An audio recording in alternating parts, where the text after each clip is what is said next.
Shalom à toutes et à tous, on est très contents, on se retrouve pour une journée d'études spéciale Pessah à quelques jours de cette fameuse journée de libération. On va célébrer Pessah, le Seder, la Chirout. Et pour cela, on a 5 intervenants. Ce matin, vous avez pu écouter le professeur Noir Dana Picard. Et là, on commence avec le Rav Elikan, suivi du Rav Fison, du Rav Botko, du Rav Chouraki. Shmuel, tu continues à nous parler de la Chassidoute et tu veux nous parler de Pessah selon les enseignements de Rabbi Nachman de Breslev. Ça va être passionnant, j'en suis sûr. Je te donne la main co-haute si tu veux partager un texte. Bechavot, Shmuel. Merci beaucoup, merci. Alors effectivement, l'idée c'est de comprendre un peu ce que Rabbi Nachman de Breslav, l'arrière-petit-fils du Baal Shem Tov, nous enseigne sur Pessah. Et Rabbi Nachman, il a des histoires, il raconte des choses assez particulières sur qu'est-ce que Pessah et de manière générale, qu'est-ce que le sens du monde des choses. Et il y a des likuté etzot, il y a des tfilot, il y a des conseils, il y a des prières à faire. Et un de ces conseils qui est rapporté par son disciple Rabbi Nathan de Nemirov, Rabbi Nathan Sternhartz, disciple de Rabbi Nachman de Breslev, donc l'arrière-petit-fils du Baal Shem Tov, donc on est la 3e génération de la Chassidoute, dit la chose suivante. Ta'avat mamon, la volonté de rechercher de l'argent, la pulsion pour l'argent, la recherche de l'argent, ce désir qui pourrait exister pour l'argent, ça fait partie des 3 désirs qui peuvent perdre la crainte du cœur. Rabbi Nachman, il a toute une histoire là-dessus dans ses Sipurei Maasiyot, une histoire qui raconte l'histoire de Maaseh mi Baal Tfila, l'histoire du Baal Tfila qui arrive dans le Medinat Hamamon, le pays où tout le monde est intéressé que par l'argent et où les gens qui n'ont pas d'argent sont des moins que rien, sont des animaux quasiment, sont des moins qu'humains, et ceux qui sont riches alors sont des quasi-dieux. Et comment la prière peut faire sortir de ce paradigme-là. Et il dit, Rabbi Nachman, par le fait de bien recevoir la fête de Pessah, par le fait de bien recevoir la fête de Pessah, alors grâce à ça, on peut réparer le désir pécunier, le désir d'argent, le désir monétaire. Et grâce à ça, on arrive à voir la crainte et la prophétie et la prière. Bon, alors c'est ce qui nous enseigne. C'est quand même étonnant comme enseignement. C'est-à-dire quel rapport entre Pessah et l'argent, le fait d'avoir un désir d'argent. Bon, on pourrait penser de prime abord que c'est lié au fait que on doit nettoyer le Hametz, alors on doit se séparer d'une certaine partie de notre richesse en pain, disons, quelque chose comme ça. Bon, ok, bon, mais c'est quand même une idée assez étrange. Et en fait, pour pouvoir comprendre cette idée-là, il faut faire un peu de l'archéologie dans la pensée, dans les Torot, dans les enseignements de Rabbi Nachman de Breslav. Alors, il faut aller un peu creuser là-bas, essayer de comprendre ce qu'il raconte. Et Rabbi Nachman, il a des enseignements assez particuliers, assez intéressants. Et par exemple, dans l'Ikouté Moharan, dans Torah Nun Zayin, l'enseignement 57, dans la première partie du Likutei Moharan, puisque le Likutei Moharan est composé de 2 parties. Donc, dans la première partie, la ligne 8 de cette Torah, il dit la chose suivante. Ces enseignements, ils s'appellent des Torot, d'accord, des enseignements. C'est ça que nous ont enseigné nos sages. En ben chametz le matzah et la mashou. La différence entre le chametz et la matzah, c'est le mashou, c'est une petite chose. C'est pour ça que le chametz est interdit, même bemashou, même il s'annule pas le chametz. Il est même une infime partie de Chametz est interdite pendant Pessah. Chametz, nous dit Rabbi Nachman, Zeu prinat tikun hakaas, al yedei ta'anit. Rabbi Nachman nous donne l'enseignement suivant, qui est un enseignement très intéressant, qui nous dit que le Chametz, il est l'idée, la prina de tikun hakaas, la réparation de la colère. Mais ce n'est pas simplement la réparation de la colère, c'est la réparation de la colère par le ta'anit, par le jeûne. C'est-à-dire que le fait de ne pas manger de matzah, c'est se limiter d'une certaine manière, et c'est enlever une partie de notre chair que de ne pas manger du chametz, et c'est finalement accepter de faire tchouva, d'avoir un accès de repentir par le jeûne. Comme il est marqué dans Ishayahu, Mizeba me Edom chamutz begadim. Edom, nous dit Rabbi Nachman de Breslav, c'est le kaved, c'est le foie, la capacité de digérer, la capacité de digestion. V'chametz ze bechinat achna'ato. Et le chametz, c'est ça qui vient annihiler la digestion. Bechinat ta'anit, c'est ça l'idée du jeûne, quand on a un manque de nourriture, un manque de capacité de manger, et derachila, Bechinat kol machmetzet lo tochelu. Tout la machmetzet, tout le levain, on ne le mangera pas. Lo tochelu, c'est bechinat ta'anit anal. Nous dit Rabbi Nachman, lorsqu'on ne mange pas, ne pas manger du chametz, c'est comme si on jeûnait. Donc finalement, à Pessah, il y a un aspect de jeûne, il y a un aspect de tchouva, il y a un aspect de repentance, de repentir, qui est lié au jeûne. C'est très intéressant puisque Rabbi Nachman revient toujours sur cette idée-là dans plusieurs endroits. Je n'ai pas tout ramené ici, mais comme quoi les fêtes de Tishrei sont liées aux fêtes de Nissan. Je le vois là dans la Torah même tête, qui est ici à la source 3. Rabbi Nachman dit Prinat Reshit, Bet Reshit. Dans le commencement, il y a deux commencements. Il y a Shne Reshit, il y a Rosh Hashanah et Nissan. Il y a le début de l'année en Tishrei et Nissan. Chez Gam Nissan ou Rosh Hashanah, puisque, comme le dit la première Mishnah dans le traité de Rosh Hashanah, l'année juive a au moins 4 têtes. Mais au moins 2 qui sont importantes, c'est celle de Nissan et celle de Tishrei, puisque Nissan, c'est Rosh Hashanah, c'est un Rosh Hashanah. Nissan, c'est le premier mois de l'année selon le décompte biblique, et en fonction de ça, on va compter les rois et les jubilés, etc. Et nous dit Rabbi Nachman, ces deux temps, le Rosh Hashanah de l'année et le Rosh Hashanah de l'humanité, on pourrait dire, donc l'année juive, l'année de Nissan et l'année humaine qui est l'année de Tishrei, ils sont l'un face à l'autre. Et comme il est marqué dans les Tikkunim, dans les Tikkuné Zohar, au Tikkun 21, Vehi nikret Kabbalah, kad ihi bentren de ro'in de Malka. Donc, elle est là entre deux gardiens, deux bergers du roi. C'est quoi ces deux bergers-là? L'année qui est tenue par ces deux bergers, ces deux gardiens, c'est Tishrei et Nissan. Et donc, ces jours-là sont des jours de tchouva, des jours de repentance. Vem yemet tchouva ki bam hu yemet tchouva. Ki ben Nissan atedin ligael. Nissan, on sera sauvé dans le futur. C'est le moment de la Géoula, c'est le moment de la délivrance. De la même manière qu'il y a eu la délivrance dans le passé, il y aura la délivrance dans le futur. Ven Géoula et la la délivrance ne peut se faire que par le repentir. Comme il est marqué, ou Valetzion Goel, etc. Dans le traité de Yuma, on apprend de là que le fait de revenir à Sion, le fait de revenir à nous-mêmes, c'est la tchouva. Donc il y a deux tchouvas. Il y a la tchouva par la crainte, c'est le début de l'année humaine, Tishrei, ce moment de l'automne, les fêtes de l'automne, et il y a les fêtes du printemps. Les fêtes du printemps, ce sont les fêtes de Pessah, qui est le début de l'année, mais un début printanier, un début différent, un début de joie. Et c'est aussi un aspect de tchouva.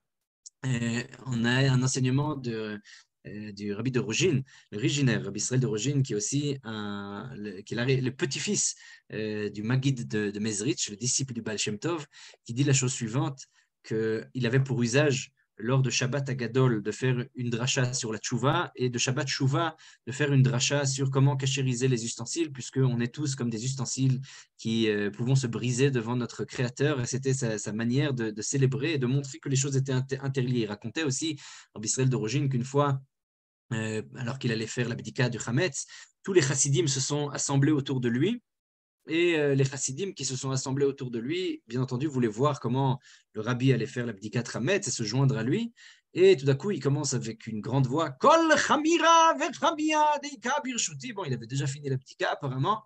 Et un paysan juif qui était là-bas dans le coin, il entend la chose à Rougine et il pense que c'est Kol Nidre. Il voit tous les juifs qui sont là et le rabbi qui est habillé avec ses vêtements blancs. Le Riginer, il mettait des vêtements blancs pour faire l'abdika. Et il commence Kol Chamira, et lui, il a entendu Kol Nidre. Il a commencé à courir en disant j'ai pas fait Seuda Mafseket, j'ai pas eu le temps de manger le repas qu'on fait avant Yom Kippour. Et les chassidim se sont moqués de lui, tout le monde s'est éclaté de rire. Et le Riginer, le rabbi de Régine, il a dit non, mais pourquoi vous rigolez? Il a raison, c'est marqué dans les livres qu'il y a une corrélation, qu'il y a un rapport entre Tishrei et Pessah, entre Nissan et Tishrei. Et donc, de la même manière qu'on on fête le 15 du mois de Tishrei Sukkot, alors on fête le 15 du mois de Nissan, la fête de Pessah. Et donc, on a ici cette idée-là qu'il y a une petite différence entre ces deux. Ce sont des temps de tchouva, mais ce sont des temps de tchouva différents. Donc, il dit dans Torah Nun Zayin, Rabbi Nachman, que le fait de ne pas manger du chametz, c'est comme un jeûne. C'est comme le jeûne qu'on pourrait faire à Yom Kippour, par exemple, c'est un temps de tchouva. C'est un temps de tchouva. Mais on a quelque chose d'autre qui est un peu comme Sukkot qui vient après Yom Kippour. Alors, on a la matzah. La matzah, nous dit Rabbi Nachman, ze bechinat achilat oneg Shabbat. C'est une réparation par le fait de manger, par la nourriture. C'est-à-dire qu'on a deux aspects. On a la capacité de faire tchouva par le fait d'enlever une partie de nous-mêmes, par le fait de retirer une énergie qu'on aurait en nous, ça s'appelle le jeûne.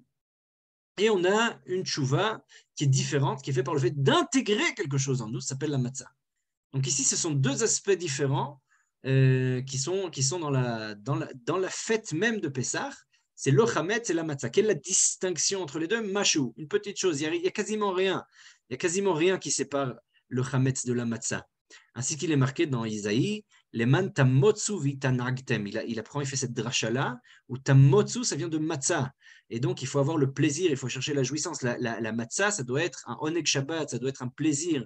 Le fait de manger la matzah, ça doit nous amener à un plaisir spirituel. Et donc, il nous dit, Rabbi Nachman, c'est ça, qu'il n'y a pas de différence entre chametz et matzah et la mashou. C'est une petite chose telle que l'ont enseigné nos sages. C'est-à-dire, il n'y a pas de différence entre le ta'anit, entre le jeûne, entre le fait de faire tchouva en évitant de manger, et au fait de faire tchouva par le fait de manger, par le oneg Shabbat, par le plaisir, par la jouissance. C'est une petite différence. Dans les deux cas, on peut faire l'avodat Hashem. On peut faire l'avodat Hashem à la fois en jeûnant et l'avodat Hashem à la fois en mangeant. Alors, c'est ça qui nous dit Rabbi Nachman, en chiluk benehem. Il n'y a pas de distinction entre les deux. Et la mashou, il y a une petite chose. Notre icône, vaya maase atzdaka shalom.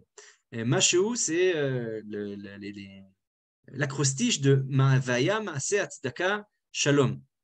Donc, on a ici shalom, ça fait shin, même maase, c'est même, donc même et shin, ça fait mash, et ensuite on a hatzdaka, c'est hey, et ve de vaya, ça fait mashehu.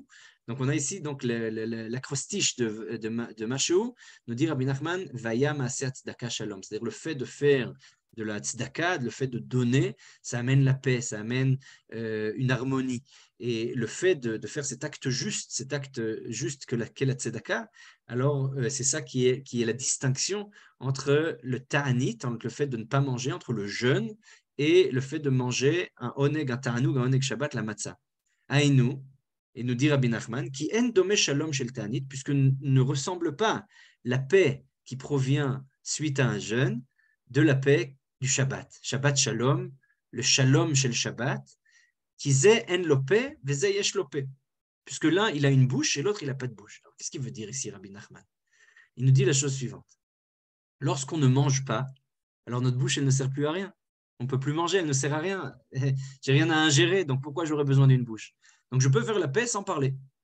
Maintenant, c'est très intéressant, en hébreu, le mot pour dire quelqu'un qui ne parle pas, c'est ilmout. Il aime, quelqu'un qui n'a pas le sens de la parole. Et quelqu'un qui est violent, c'est alim, c'est alimut. Donc, il y a une petite distinction et ce petit yud qui change d'endroit. Et nous dit le Baal Shem Tov, et Rabbi Nachman reprend cet enseignement-là, que toute la sagesse de la Kabbalah et la sagesse juive, la sagesse profonde, c'est la sagesse des mots. C'est la sagesse des mots par lesquels le monde a été créé. Le fait de ne pas parler peut amener à une certaine violence. Lorsqu'on jeûne, on fait violence au corps. On fait violence à nos instincts, à nos pulsions, à nos besoins matériels pour pouvoir se rapprocher du divin. Donc il y a une violence qui est faite et on enlève la bouche, on enlève la possibilité de parler, on enlève la capacité de se rapprocher et aussi d'ingérer. Alors de ce fait-là, on a une certaine violence qui est commise envers nous-mêmes, ça s'appelle le jeûne. Et ça peut amener une certaine paix. Ça peut arriver une paix violente, entre guillemets. C'est une paix qui est faite, imposée par force. Voilà, on a imposé des règles et c'est tout. C'est comme ça. On peut arriver à la paix de cette manière-là. Mais une autre manière d'arriver à la paix, c'est la paix du Shabbat. C'est la paix par la discussion, par la parole, par la nourriture, par la rencontre, par cette parole et cette possibilité d'ingérer, de digérer et de partager. Et c'est ça la différence, puisque le shalom qui a une bouche, c'est-à-dire le shalom qui est capable de parler, qui est capable d'ingérer, qui est capable d'ingérer d'entrer, de sortir du corps. Al shalom, il est plus important qu'une paix qui est imposée, comme la Pax Romana, par exemple, qu'il y avait chez les Romains, où la paix était imposée. C'était de manière générale, chacun il doit faire selon ce qu'il fait et c'est tout. Il faut respecter les lois, chacun respecte les lois selon sa région de manière imposée. Donc c'est une paix qui n'a de paix que le nom d'une certaine manière. Mais ça nous permet d'arriver à un certain niveau. Et dit Rabbi Nachman, la paix du Shabbat, la paix qui est capable d'avoir une bouche, alors c'est plus élevé, c'est de la même manière que le vivant et peut amener la paix, mais la parole, la personne qui parle, la ma'ala du Medaber al-Chai, celui qui parle, il a un plus haut degré que celui qui est simplement un animal. Donc l'humanité, l'humain a cette capacité de parler qui le distingue de l'animal. Et cette capacité de communiquer fait que l'homme il a un degré supérieur. Puisque les animaux vivent comme des humains. L'humain il a cette capacité-là de parole qui n'est pas donnée aux animaux. C'est ça la distinction entre le chametz et la matzah, nous dit Rabbi Nachman, puisque le chiluk il est entre le chet et le hei. Qu'est-ce que ça veut dire? Si on prend le mot chametz et qu'on transforme le chet en hei, alors on a les mêmes lettres que matzah. Même tzadi, il reste la même chose. Le chet et le hei, ils changent. Et donc, la différence entre le chet et le hei, nous dit Rabbi Nachman, chametz, c'est bechet, c'est brinat shalom she'en lope, c'est le chai, c'est le vivant. C'est dit aussi chet en hébreu, chai, chai olamim, chai, c'est le vivant, c'est le chet. Comme c'est marqué dans Yov, vechayat asadeh hashlemalach. Et donc, il y a le chet asadeh, chayat asadeh. Rabbi Nachman, il fait cette dracha ici. L'animal, c'est la chaya, c'est la chayatiut, mais c'est aussi le chet. Le mot chet, il vient expliquer ici la vitalité, l'animalité. C'est cette capacité de faire tchouva sans bouche, par le jeûne. Le fait de ne pas manger chametz, ça c'est le jeûne. C'est le fait de se faire violence à soi-même et de revenir à une certaine animalité qui nous permet de faire tchouva sur cette animalité-là. C'est ce shalom, c'est cette paix qui est imposée, c'est comme on a dit, c'est cette pax romana qu'il y avait à l'époque. Ben c'est pareil, on peut penser à cet exemple-là d'une paix imposée, d'une paix qui est forcée, d'une paix qui est nécessaire, qui est de manière imposée, sans qu'on ait le choix de faire quoi que ce soit, comme les animaux qui sont dans les champs, voilà, ils subissent, ils vivent, ils sont libres dans les champs, mais ils subissent leurs instincts, ils subissent leur vie, ils subissent leurs besoins. Et donc, on peut faire tchouva sur notre animalité, sur notre vitalité, c'est le chet, c'est le chametz, le fait de ne pas manger de chametz, une certaine violence imposée ici, mais c'est comme ça que ça se fait. Mais il y a un degré supérieur, nous dit Rabbi Nachman, et c'est la différence entre le chametz et la matzah. La matzah, il behei, c'est bechinat, hei motzaot ape. La matzah, c'est même tzadi, et hei, la lettre hei. Cette lettre hei, c'est les 5 sorties de la bouche. Prinat koach hadibri, c'est la capacité de parler. Hei, hei, c'est la capacité de sortir un son qui vient du plus profond de soi et qui vient s'exprimer à l'extérieur. C'est ce qui est marqué dans Bereshit. Hei lachem zera. Tenez, voici de la semence qui va faire grandir, qui va faire pousser les choses. Hey, c'est le fait de donner, c'est de l'intérieur à l'extérieur. C'est ce son qui sort et qui est dans le don et qui est la capacité d'exprimer un monde interne et de le faire ressortir à l'extérieur. Ça, c'est le hey. Ziru lachem l'itzdaka. Faites grandir ça pour la justice, pour la tzedaka, pour que ça puisse grandir de manière positive. Bechinat maaseh hatzedaka. Shalom. C'est le verset que Rabbi Nachman a exprimé précédemment dans Isaïe 32, qui juste dans les premières lettres forme le mot Mashéou, qui fait la différence entre le Chametz et la Matzah. Et donc cette Matzah, elle est le Hey. Maintenant, on peut ajouter aussi aux propos ici de Rabbi Nachman, les propos de nos sages. Ce monde-ci a été créé par la lettre Hey, le monde futur, avec la lettre Yud. Donc on a ici cette idée-là que le Hey, ce qui vient de la capacité de donner, la capacité de faire le bien, la capacité de faire tchouva de manière spirituelle par le fait du plaisir, par le fait de la jouissance, par le fait de l'acceptation de notre aspect spirituel et matériel et par la capacité de la parole surtout, d'accepter notre situation d'humain qui est supérieure à l'animal. Alors ça, c'est dans ce monde-ci que ça se fait. Et c'est ça que nous dit ici Rabbi Nachman Maaseh Tzedaka Shalom. Il continue, Rabbi Nachman, il dit Vezeu, c'est ça qui est marqué dans Michelet, dans les Proverbes, au chapitre 18, verset 18, Medanim yashbit hagoral. Les disputes vont être annulées par le goral. Qu'est-ce que le goral? Alors, le goral, on peut traduire par le hasard, on pourrait traduire par. Comme chez les Grecs, par exemple, ils traduisaient ça comme c'est ce qui est le destin, qui est au-dessus même des dieux de l'Olympe ou je ne sais quoi. Le Goral, c'est pas exactement ça chez Rabbi Nachman. Le Goral, c'est autre chose. On a chez Aman qui jette les dés à pour ou à Goral. On a ce terme-là qui figure dans le Megillat Esther. Rabbi Nachman nous dit Goral, Zebechinat Oneg Shabbat. L'idée du Goral, c'est pas une idée de destin ou de hasard, c'est l'idée du Oneg Shabbat, du plaisir du Shabbat, de la jouissance du Shabbat. Comme il est marqué dans le livre de Daniel, Vetanuach vetamod le goralcha le ketzayamin.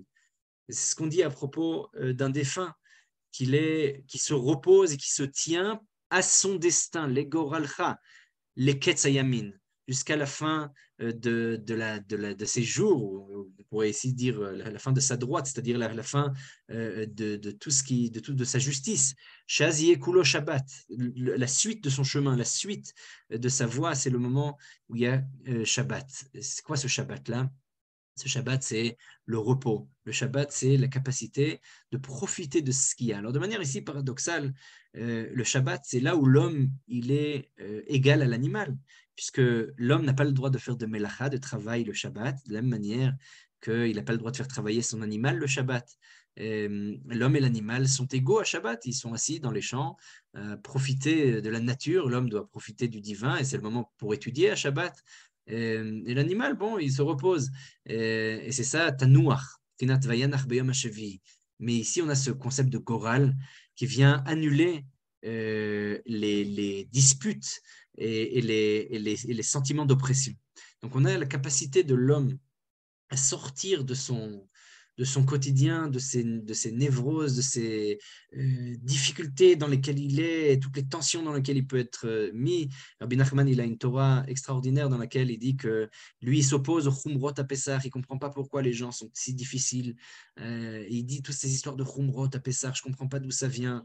C'est juste, tout simplement, il faut ressentir la liberté, il faut ressentir le fait de sortir de cette oppression. Et c'est ça l'idée de Pessah. Et en fait, dans cette idée de Shabbat, nous dit Rabbi Nachman, il y a aussi une idée de parole. C'est-à-dire que certes, on est l'égal de l'animal, mais il y a aussi ce concept de goral, il y a aussi ce concept de destin qui précède la parole et qui est en fait la suite logique des actions de l'homme. Ta'amod le goralcha le ketzayamin. Nous, on suit un certain chemin, un certain pattern, une certaine voie. Et on suit ce que nos actions, elles font. Moi, je vais d'une certaine manière, j'agis d'une certaine manière et je suis mon chemin.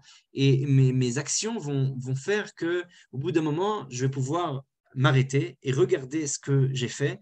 Et ça, c'est le moment du Shabbat. C'est le moment de l'introspection, de la rétrospection, où on peut regarder et on peut se reposer. C'est ça l'idée de Veyanuach bayom hashavi, Veyanach bayom hashavi, Vegoral hazeh shu Shabbat mevatel medanim betzarim. À ce moment-là, il n'y a plus de tension, puisque je ne suis pas dans le mouvement. Je suis dans le mouvement, je suis dans un regard de rétrospection, et donc à ce moment-là, il n'y a plus de guerre et de dispute. Et c'est ça ce shalom qui est différent. Donc Rabbi Nachman, il nous dit ici, Pessah nous amène la paix. On a commencé par son enseignement assez extraordinaire qui dit que grâce à Pessah, on n'aura plus l'envie d'argent. On va réparer, si on arrive à accepter bien correctement Pessah, on n'aura plus le désir d'argent, le désir de courir après l'argent. Et petit à petit, là, on commence à comprendre un peu cette toile qui se dessine et qui permet de comprendre ce que Rabbi Nachman veut dire. Quand on est dans la recherche toujours et de quelque chose qui fait que, ce qu'il nous dit ici Rabbi Nachman, qu'on va perdre cette crainte du cœur, puisqu'on sera toujours occupé à la recherche de toujours plus, de cette volonté de pouvoir. L'argent, c'est la volonté de pouvoir, c'est la capacité de pouvoir. On parle de pouvoir d'achat, c'est la capacité d'agir sur le monde. Et Rabbi Nachman n'a rien contre l'argent elle-même. D'ailleurs, dans l'histoire que j'ai citée au début de Maaseh, mais Baltfila, il raconte Rabbi Nachman que même chez Dieu, chez Kadosh Baruch Hu, chez le roi, il y a un memouné à la Hotzarot, il y a quelqu'un qui est responsable des trésors du roi. Il y a une place pour l'argent dans la Vodat Hashem. Mais ici, ce qu'il dit Rabbi Nachman, c'est que de la même manière qu'on va rechercher l'argent toujours, si on arrive à accepter Pessah, on arrive à recréer en nous cette crainte du ciel qui peut être annulée, qui peut être effacée par cette poursuite perpétuel après l'argent. Ça, c'est d'une part. Et d'autre part, ici, dans cette Torah ici, de 57, il dit, Rabbi Nachman, que la différence entre le chametz et la matzah, c'est dans ce petite chose, dans ce machéou, que le chametz, il symbolise le fait de faire tchouva, de réparer sa colère par le ta'anit, par le jeûne. C'est justement la colère qui nous fait gonfler. On se met en colère. C'est en français. Alors qu'en hébreu, on ne dit pas se mettre en colère. C'était une remarque qu'avait fait de manière assez intéressante d'ailleurs Jean-Paul Sartre dans sa réflexion sur la question juive, les Havdil. Il dit qu'une personne se met en colère, c'est comme s'il avait le choix de se mettre en colère. En hébreu, on n'a pas ce terme-là. On ne tombe pas amoureux et on ne se met pas en colère. Il n'y a pas ces aspects-là. On est mitaev, on est mitpael, on réveille en nous l'amour et on est coès. C'est une action positive, mais pas une action qui est faite par soi-même. C'est une action qui arrive. Et la kaas, c'est une mida, c'est une vertu qui peut exister en la personne sur laquelle il faut travailler. Et Rabbi Nachman, il dit alors le chametz, le fait de ne pas manger le chametz, c'est la réparation de cela par le jeûne. On s'impose une certaine violence, on amène la paix, mais de manière assez dure. On se l'impose. Et de notre côté, il y a la capacité d'amener une paix différente, un shalom différent, une harmonie qui peut se mettre en nous. C'est la petite différence entre le chametz et le matzah, c'est le mashou. C'est ça, le fait de manger la matzah qui fait qu'on arrive à une jouissance extraordinaire. Et ça, c'est une réparation bien supérieure. C'est la réparation par la parole. C'est le fait d'ouvrir la bouche, la capacité de manger. Et par le fait de pouvoir manger, alors on arrive à cette prina-là, cette idée-là de oneg Shabbat, de jouissance du Shabbat, où on est entre guillemets, comme similaire à l'animal, mais super élevé, bien plus élevé, puisqu'on a la capacité en même temps de parler. Et le Shabbat, c'est le fait de redevenir humain. On est des hommes et on a cette capacité de parler, on ne se fait plus violence à nous-mêmes, on mange, on profite, et c'est la plus belle action qu'on puisse faire, c'est le Maaseh Tzedaka Shalom, c'est l'acte de Tzedaka, le plus ultime qu'on peut faire à nous-mêmes, c'est la tchouva, par le fait de manger, par la jouissance, par le plaisir. Et Rabbi Nachman dit par le fait de bien recevoir Purim, on peut bien recevoir Pessah, puisque les deux sont la tchouva par la jouissance. Il dit ça à différents endroits. Ici, il dit, Rabbi Nachman, quand on arrive à ce moment-là, alors on arrive à une vraie paix, à une paix où il n'y a plus de difficultés, de disputes, de chumrot et d'anim, de disputes et de tsarim et de sentiments d'oppression. La liberté, elle arrive par le fait de rendre la parole. Ve'od yesh lo koach, nous dit Rabbi Nachman. On a encore une autre force. Shebo naaseh prinat pe kanal. Et on devient vraiment nous-mêmes une bouche qui parle.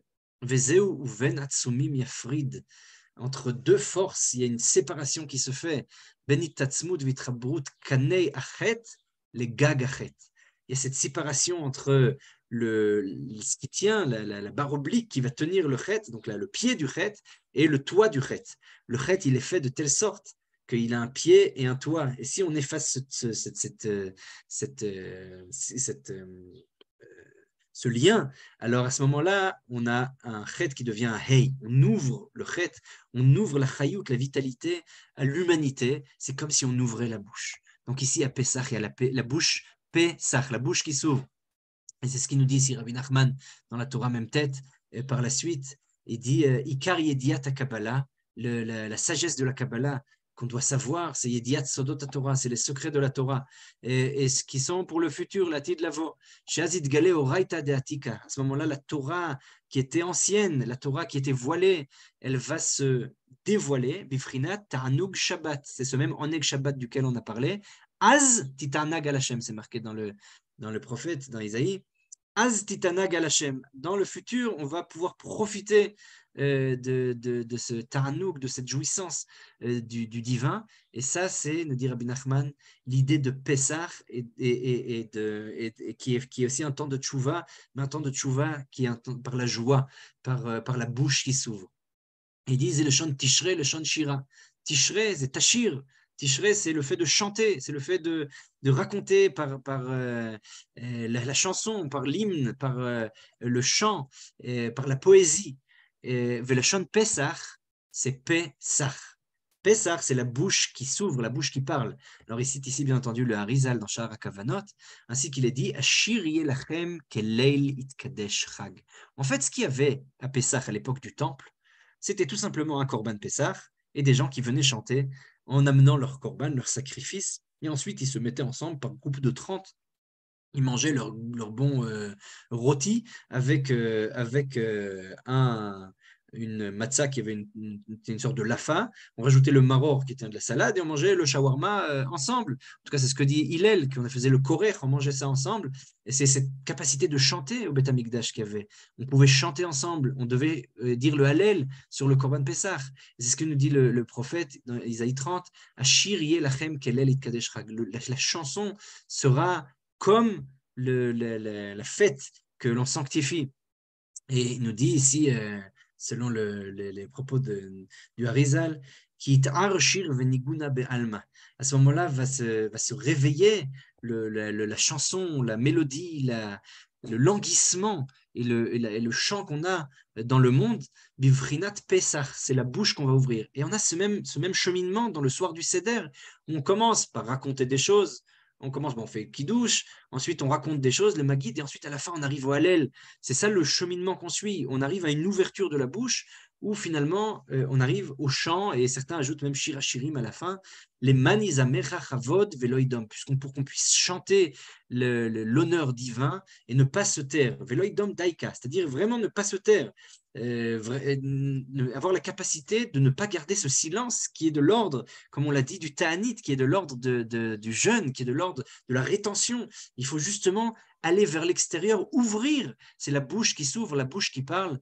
Zebechinat Melech HaKavod, c'est le roi d'honneur, le roi Akadosh Baruch Hu, ainsi qu'il est dit, Sarah al-Kol ha'olam bechinat shir le'atid, c'est ce dévoilement du divin qui est un chant pour les temps ultérieurs. Donc on a ici cette même idée-là qui se retrouve entre Tishrei et Nissan, comme il dit Rabbi Nachman Bereshit, Bet Reshit, l'année a deux têtes, et ces deux têtes-là, ce sont Pesach et Rosh Hashanah, qui ont ces deux aspects-là, cette capacité de chanter le divin, de louer le divin, et dit Rabbi Nachman la chose suivante, Ubeyamin hazeh umekim et hanoflim la'avot ve'leirot raot, umekim otam la'avot ve'irot kdoshot. C'est la capacité de l'âme de chanter le divin, de louer le divin, qui est minom puisque la main divine, la droite divine, peut enlever ce sentiment d'obscurité qu'il y a sur les yeux, des yeux des hommes qui souffrent. Et la capacité de voir des miracles provient de fait qu'on arrive à voir le divin dans le monde. Comme il est dit dans Teilim, le roi David le dit, Gal enai va bitaniflaot mitoratecha. Gal enai va bitaniflaot. Dévoile mes yeux, enlève mes yeux. Gal, Geoula, c'est la même source d'une certaine manière, une très grande proximité en hébreu entre ces deux termes. Le gal, c'est la chose qui est gal chez l'avanim, ça peut être un amas de pierres, ça peut aussi être le fait de dévoiler quelque chose, les galottes, le giloui, mais ça peut aussi être, selon beaucoup d'étymologues, c'est très proche du concept de Gaal. En tout cas, c'est comme ça notamment que l'écrit le Racharir, que Gaal et Gaal, ils proviennent de la même source. Le fait de dévoiler et la délivrance, c'est la même chose.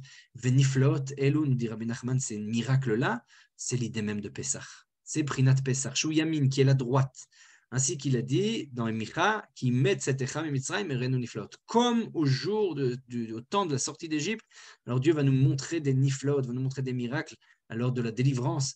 Et finalement, cette idée-là, c'est Pessah, c'est la bouche qui parle. Torah temet haïta befiu, c'est la capacité à dire la vérité, à être authentique. Venirshav ke ilu bara et haolam, il avait une Torah de vérité, il s'est considéré comme si la personne qui dit cela, qui dit ces propos vrais, il avait créé le monde. Et donc il y a une lumière qui se crée par la parole, qui vient enlever cette obscurité qui recouvrait les abîmes. C'est le théom, comme on peut le dire au début de Bereshit, que la création, elle est recouverte de Tov, Vavou, Vechoshech al pnei Théom, et la création de la lumière, la création de la parole, c'est ça qui vient illuminer, ouvrir, Ptar Picha.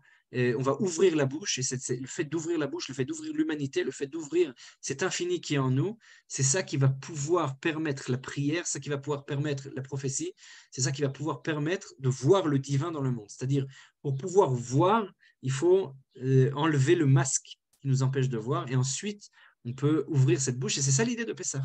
Et cette lumière-là, qui tout à coup va s'ouvrir à nous par la parole, elle permet aussi de prier. Donc il y a ici vraiment une sorte de dialectique, d'aller-retour, nous dit Rabbi Nachman, où on commence d'abord par raconter, par revenir à notre humanité et raconter la sortie d'Égypte pour pouvoir ensuite chanter. Et c'est le fait de pouvoir chanter, le fait de pouvoir prier, les bakashot, les trinotes, et le fait de pouvoir voir le positif dans le monde, alors c'est de là que vient aussi cette lumière des yeux. Et donc plus on voit, plus on va pouvoir chanter, plus on va voir, etc. Donc ça va de cette manière-là. Vaya enai veli bisham. Pourquoi Rabbi Nachman dit ça? De manière naturelle, et c'est quelqu'un qui m'a posé la question vraiment cette semaine, il y a quelques jours, quelqu'un m'a téléphoné en me disant moi, je ne sais pas comment je vais faire Pessah, je ne comprends pas comment faire Pessah. Il y a des bébés qui sont morts dans le Nil. Bon, est-ce que tu vois des gens, après la Shoah, qui vont faire une fête du fait d'être délivrés, etc., etc. Moi, je ne comprends pas, c'est impossible. Pessah, c'est impossible de se réjouir.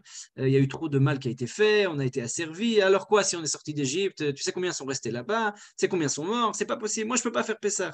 Comment je fais? Voilà, c'est la question que la personne m'a posée. Elle me dit, pour moi, c'est Pessah, c'est impossible à fêter, c'est trop traumatisant, ça me rappelle les traumatismes que j'ai moi-même vécu, etc. Je ne peux pas, c'est impossible pour moi. Comment moi je peux chanter et louer Dieu alors que Akadosh Baruch Hu, il permet ça dans le monde? C'est pas possible. Et donc, cette vision-là, Rabbi Nachman, il vient, il y répond. Et il dit pour pouvoir voir le positif, pour pouvoir voir le bien après le traumatisme, il faut être capable d'ouvrir la bouche, voir parler. Ici, on se rapproche d'une certaine manière d'un concept, les Havdil, hein, mais ça nous permet, je pense que ça nous permet d'appréhender mieux les propos de Rabbi Nachman, de ce que dit Jean-François Lyotard sur le différent. C'est-à-dire, après un traumatisme qui est trop grand, on n'a plus la capacité de parler. Ceux qui parlent, ils n'arrivent plus à intégrer les choses. On a vu des gens comme Primo Levi, etc., qui ont vécu les choses de manière très traumatique. Et quand ils en parlent, ils en parlent, ils en parlent. Alors finalement, ça devient un poids. Il y a des traumatismes qui sont tellement lourds qu'on ne peut pas les parler. On a cette idée-là. Vaïdom Aaron. Aaron, il se tait devant le traumatisme. Il y a des choses où on peut pas parler. Et parfois, la solution à ça, c'est le chant. Mais Rabbi Nachman, il dit il faut aussi savoir qu'il y a quelque chose dans l'ordre de la parole et du chant qui est en constant mouvement et qui fait que plus on arrive à dire les choses et à voir même les difficultés qu'on a, mais pour pouvoir exprimer le positif, plus on va pouvoir ensuite chanter et vivre les choses et voir le positif dans le monde. C'est-à-dire, il y a un travail qui doit être fait, il faut enlever cette obscurité qui est sur nos yeux, pouvoir voir au-delà de ce qu'on a, de ce qu'on voit, pour pouvoir voir l'infini qui nous dépasse. Et ça, c'est la Géoula qui est Tlouya Balev, il dit Rabbi Nachman. Il dit c'est la Géoula, la délivrance qui dépend du cœur, qui Om Nakam Belibi, qui est Nav Velibosham, puisque le cœur et les yeux dépendent l'un de l'autre. Il faut avoir cette capacité de relier le cœur et les yeux pour pouvoir voir au-delà de ce ressenti premier, qui est un ressenti de trauma. Rabbi Nachman lui-même, il a raconté comment il a perdu son fils et comment il est rentré dans une certaine dépression suite à cela.